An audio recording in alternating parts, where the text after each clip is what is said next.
In my opinion, improv comedy is the purest form of real-time creativity. The ability to be given a challenge, respond with humor and fun, and to totally entertain the audience is not that different from being tasked to create the next great product or service. How can you use improv to challenge not only you, but your teams to new levels of creativity and innovation? I'll be right back. This is the Killer Innovations Podcast with Phil McKinney. Keep in mind that the information and opinions expressed in this podcast are Phil's, and Phil's alone, and they don't necessarily reflect those of his past, current, or future employers.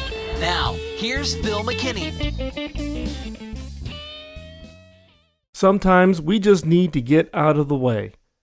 To really unleash our creativity and innovation, we have to get our brain out of the way.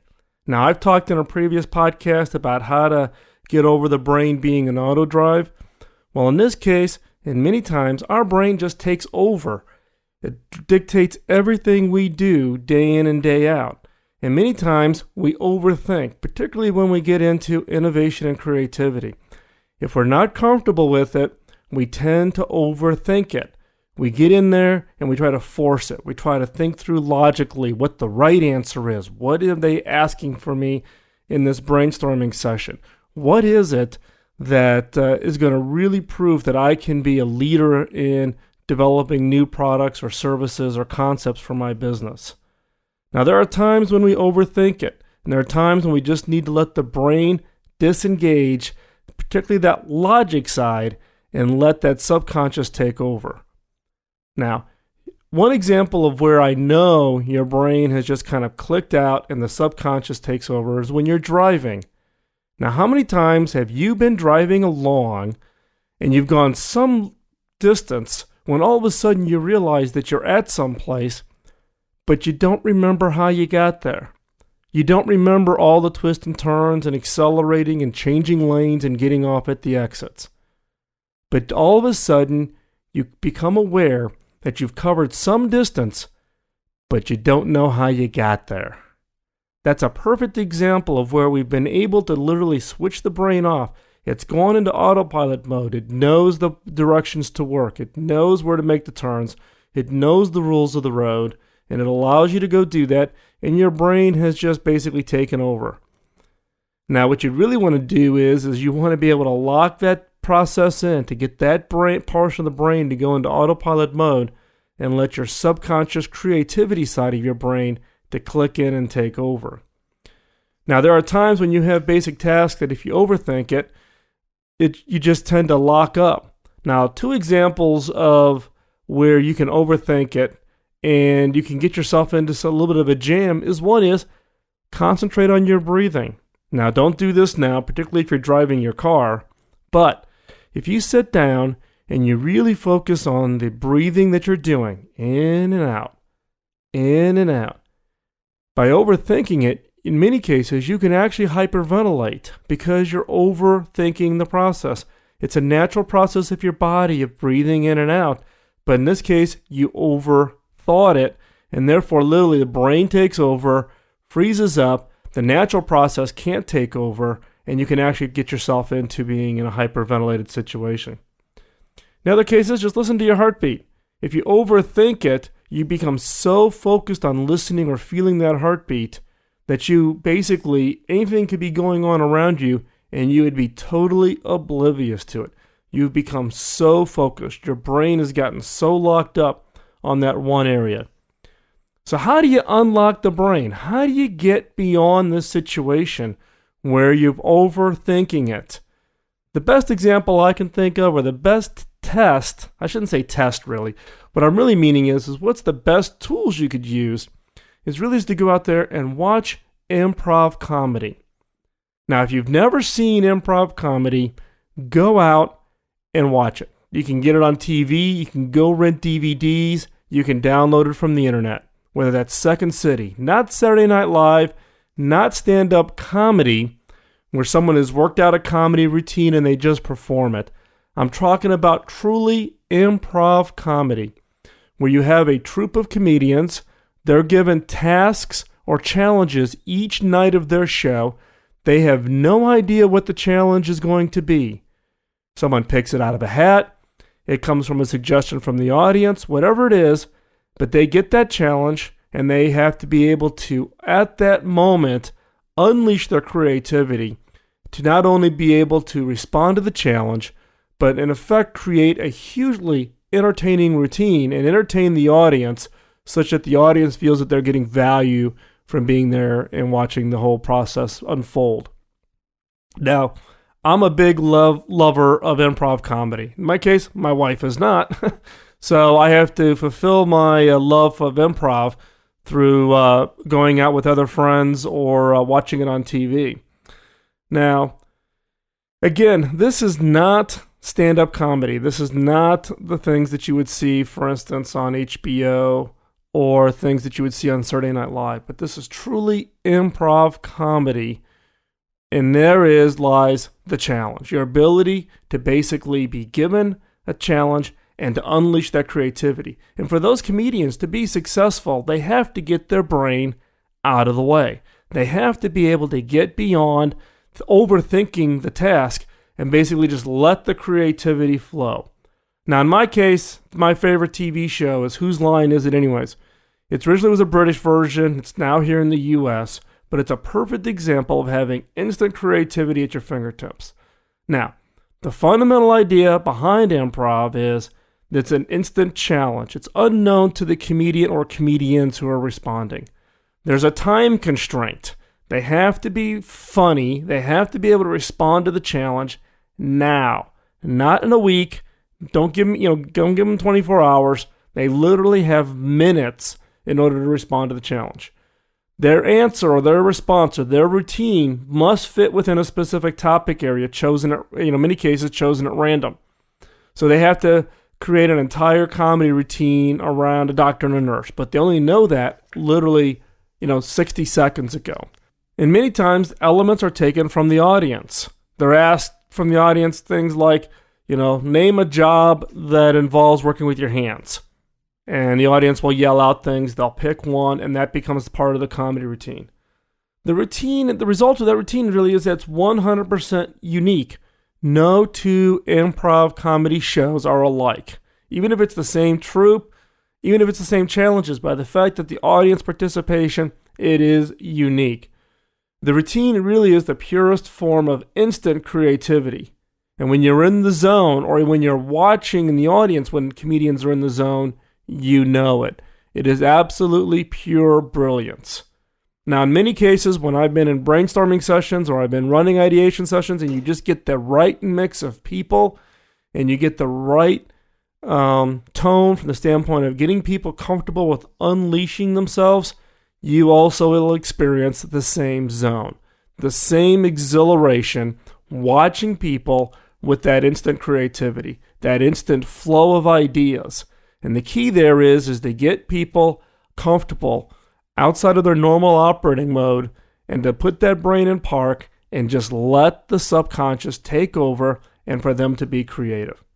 So what are some of the games and challenges that you can do yourself that can be applied to unleashing your creativity? Things that you can do on your own. Well, one is that I find this quite useful is writing. Now, so many times I'm not a professional writer by my trade, but writing and communicating is an important part of my day-to-day job.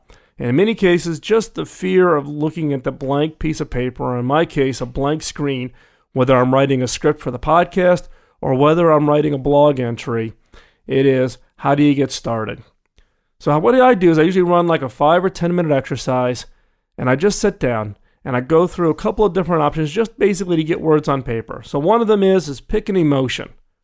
Sadness, happiness, love, whatever, anger, and re-describe the emotion without using that word. Write a paragraph on anger without using the word anger. Write about love, lust, happiness, sadness, depression. But write a paragraph describing the emotion without using the word. It's a lot harder than it sounds, and it forces you to be thinking about alternative ways to describe terms or expressions. Take a word randomly from a magazine and write an entire story. Write a one-page short story by just picking a random word out of a magazine. Take parts of a sentence. So take a first part of the sentence, first half of a sentence, and write the rest of the sentence. Complete the sentence. Now, take that first part of the sentence and write it again, but do it with a different ending. And see how many different endings to a sentence you can come up with by just taking the first couple of words of a sentence and then completing it. And then also, write a poem. It doesn't have to be a poem that's going to get published, but write a poem. Rhyming is one of the areas that I think is another way that I use to unleash creativity. Rhyming forces you to think differently. You're not worried about what the word is. You're focusing or you're constraining yourself to words that do rhyme. So in that case, it forces you not to filter what you're writing. You're focusing on the rhyme. Now, moving beyond writing, another area that I use, and I've used this in some cases in the Killer Innovations community site, is using pictures. So take a random picture, whether it's a picture you've taken or go out to Flickr or any of the photo websites. Pick a picture. Typically, I like pictures with people in them. Identify one person in the picture and tell a story about them. What's their life like? Write a fictional story about somebody who appears in the picture. Gentleman in a hat, wearing a brown coat, blue jeans, hands stuffed in the pockets, head down. Maybe he's just had a fight. Maybe he's lost his job, whatever.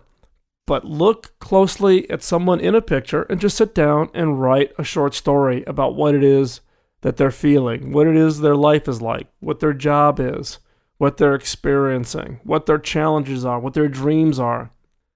Next is draw a picture that describes an emotion.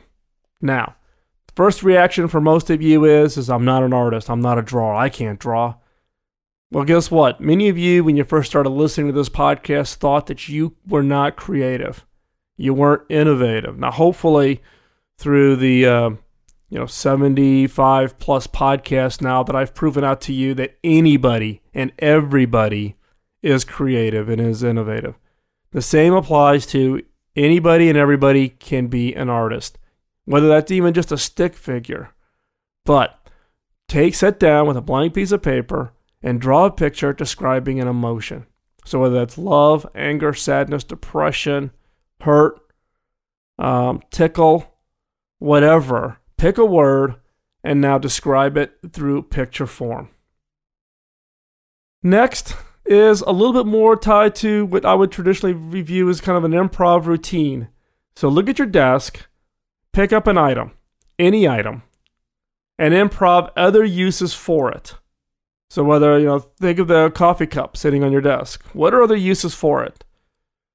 Well, turn it upside down and put it on a doll. It could be a hat. Put water in it. Put it out on a pole out in the yard. It could be a bird bath. Think up as many ideas as you can about alternative uses. And the funnier, the better. Get creative. Don't hold back. Let yourself loose on what alternative uses are for that item. Now, that's great from an individual perspective. What happens if you've got a team together and you want to be able to use some of these improv tools to kind of get them comfortable with letting loose and just putting that brain in park and letting their subconscious and their creative side of their mind loose? Well, one is you can use this item exercise. And in that case, have a series of items. Go out and find some of the wackiest things you can find. And as your team is getting set up to start a creativity brainstorming session or an ideation session or whatever you want to call it, pick an item out of the box, pass it to the next person, and they've got to come up with some kind of improv other use for that item. They come up with one item, the item gets passed to the next person, and they have to come up. And keep that item going around and around as long as you can. When things start to slow down, yank that item out and hand the next item out and have it go around. This is going to force them to get defocused out of what was happening at their desk that day, whether their boss is mad at them, whether they had a fight with their spouse, and it gets their brain comfortable and in a mode of being creative in your ideation session. Another tool for dealing with groups is rhyming. This is similar to writing the poem that I said you could do on an individual basis, but in this case, You lay out the first line or the first line of a poem or a rhyme, or maybe even you can count it as lyrics to a song. So write the first line of the song or the poem. So in this case, maybe it's your challenge today is about customer care. So you come up with the first line of a poem, and maybe that line is, "Our customers make the call." Then each person adds a line to the poem. Now it must rhyme. So in this case, if the first line was, "Our customers make the call," maybe the next person in the line comes up with the response line, which is, "From their telephone stall." Now keep it going as long as you can. Now you keep adding lines to it that must rhyme. And what you're doing there is you're forcing people to focus on the rhyme, not on what the line is. Now here's a hint. Have somebody write down or record the rhyme that has come up with. Why? Because I have found that this tool actually results in some great ideas. Why? Well, since the members are not focusing on the words they're saying because they are trying to figure out the rhyme, they aren't filtering their ideas. What typically happens in ideation and creativity sessions is employees, managers, whoever's involved in that room, tend to filter what it is they're going to say. They filter what it is because they're trying to, not be rude. They're not going to say things that may be purely factual, but they're not going to put it out there on the table. And what you tend to find with this particular exercise is it gets out on the table. Why? Because they're focusing on the rhyme and they don't have their normal filters up because you've got the brain busy focusing on the rhyme. They don't have their filters up and they come up with some great ideas. So I would suggest if you do the rhyming exercise, put a tape recorder on the table or have someone write down the lines as they're being said. Maybe you have a scribe, put them on a board, because then you can go back and ask questions as to why people chose certain words and what is the real underlying meaning on that. And you can use that as kind of the kickoff for focusing on areas of improvement, in this case, customer care. Now, keep in mind that the key with improv is you can use the improv techniques to get yourself and others outside their normal operating mode. Get the brain focused on doing something else such that you don't overthink it and you just are simply responding. You just are reacting. When you're on the spot and you got to come up with that rhyme, you'll come up with it. Now, in some cases, people may think that you're putting pressure on them or you're putting them on the spot. But hey, that's the whole idea behind creativity. The team is being put on the spot to come up with that next killer idea or the next killer product or service. So again, the key with improv is that you're using these techniques to get that brain, the logic side of the brain, focused on something such that the creative side of your brain and the subconscious can focus on just responding with the output of creativity. Again, if you haven't enjoyed the benefit of seeing an improv comedian routine, find one. Find it on the web, find it on YouTube, go to a show, watch it on TV, borrow someone else's tape of a show that they've liked. And I think if you look at the tools and watch them, see what games they play and see what you can adapt to your ideation session or your creativity session that you do with your teams.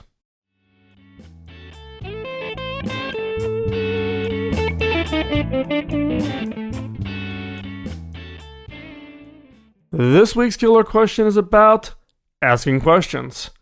This last week, I was down in Orlando meeting with Disney and had an opportunity to look through some of the materials and some of the tools and methods that are used by the Disney Imagineers. Now, the Disney Imagineers, you can think of them really as being Disney R&D. These are the teams of individuals that come up with all of the new Disney World, Disneyland, Disney Tokyo, Disney Hong Kong, Disney France, rides and attractions. Now, if you've ever been to the parks, or if you haven't, you should figure out some way to get to one of the amusement parks. But you just sit back and you look at the overall immersive experience, the creativity that goes into creating one of those rides and attractions. And when you sit down and you talk to the Disney Imagineers and you talk about how they come up with this from the standpoint of their creativity sessions, they basically ask themselves 3 questions based on a challenge. And the questions is how? The other question is why? And the third question is, what other way? How, why, and what other way? So for example, imagine if you were a Disney Imagineer and you were tasked to come up with a way that someone can jump 50 feet in the air. 50 feet in the air. And you're not constrained by cost, time, or even physics. So how many can you come up with? Come on, how many? Be honest now. Now, obviously, we start with the obvious ones. So supersized trampoline, springs on the bottom of your shoes, and some of you may have even gone to the extreme with liquid-fueled jetpacks. But ask yourself these questions. How would someone jump 50 feet in the air? Why would that idea work? What's the basics behind the idea that would make it work? And then what would be another way to get them 50 feet in the air? What would be another way using your first idea, building upon that? So a supersized trampoline. What would be another way of using a trampoline and something else to get them 50 feet in the air? And then you just repeat the process. So ask how, why, and what would be another way. Those 3 simple questions can hopefully unlock some ideas for your next ideation session.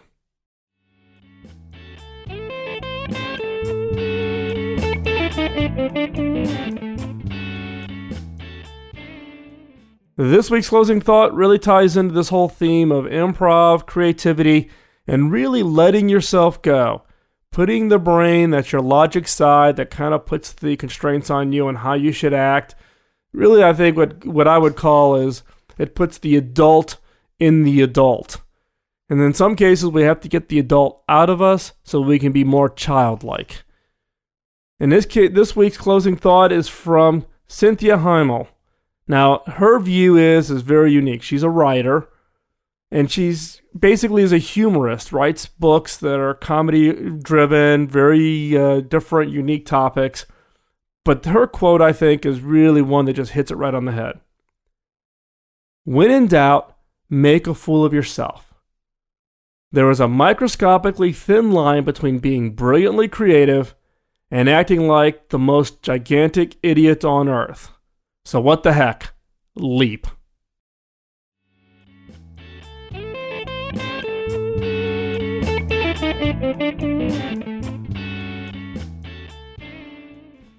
Thanks for listening to this week's podcast. I look forward to hearing your feedback and thoughts on this and all of the shows. Send your feedback to podcast@killerinnovations.com. If you wish to connect with me directly, you can connect with me via LinkedIn. Just send me an invite via the LinkedIn site to podcast@killerinnovations.com. Please note that you are a podcast listener, and I'll accept the invite. For more information on creativity and innovation and updated and recent articles on the whole space of innovation and creativity, go ahead and visit the website at killerinnovations.com. As many of you know, my drive to producing the podcast is to pay it forward as a result of a promise I made to one of my early mentors. If you're enjoying the content, all that I ask is that you pay it forward by telling others. Feel free to post your comments on the Killer Innovations site, or post your comments on any of the podcast sites that you visit regularly, whether that be Dig, Podcast Alley, iTunes, or wherever. And thanks again for taking the time to listen. I do know it takes a lot of time out of your busy schedule to listen to the podcast, and I do truly appreciate the time. We'll be back soon with another episode, and until then, be creative in everything you do. Bye-bye.